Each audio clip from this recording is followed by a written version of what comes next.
people have to make their own choices. You need to study things and think for yourself. That, in the end, I'm not here to tell you what to do with your kids. I mean, that's the paternalistic approach of this whole model that we're trying to subvert.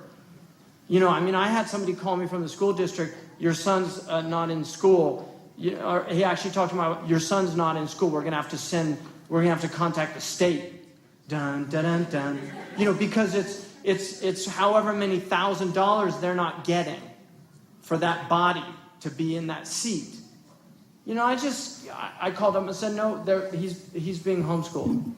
What are you doing about transcripts? We're not worrying about it. Thank you.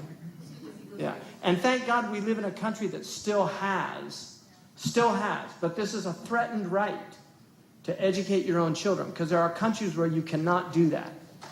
But then from that, do you college or if they want, not every kid is interested in going to school or going to college. They need good things, something that they love to do. A close friend of mine is a master. He's a master tile layer, and he's a beautiful man. He's an honorable man, and that work is good work. And I would rather eat at his house, because I know that food is halal food, than somebody who's working for a corporation that has defense contracts. And so learning, if somebody wants to become I have another friend, he has a furniture store. He sells furniture. He's an honest businessman. If he reads in his spare time, that's fine. If he doesn't, that's fine.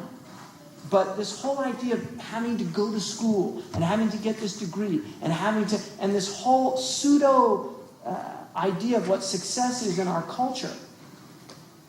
There's a man in Germany, when this whole thing collapsed, he was worth $30 billion. He went down to $3 billion. He threw himself in front of a train because his self-worth was so diminished by losing that $27 billion and only $3 billion left. I mean, really, it's a type of madness. These people, Bill Gates they say how great he is for giving away $1 billion. He's got $60 billion, for God's sake. He needs 3 or 4 lifetimes to be spending millions a day just to get rid of it all. And how much is enough?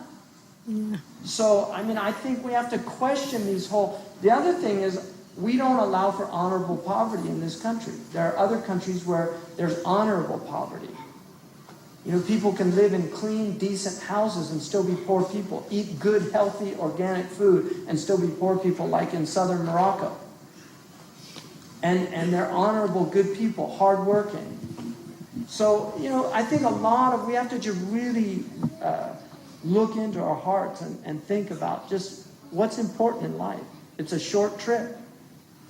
We exit very quickly, and in the meantime, how do we live? That's the real issue. How do we live? What do we do? How do we spend our lives? What time? How do we use that time that we've been given?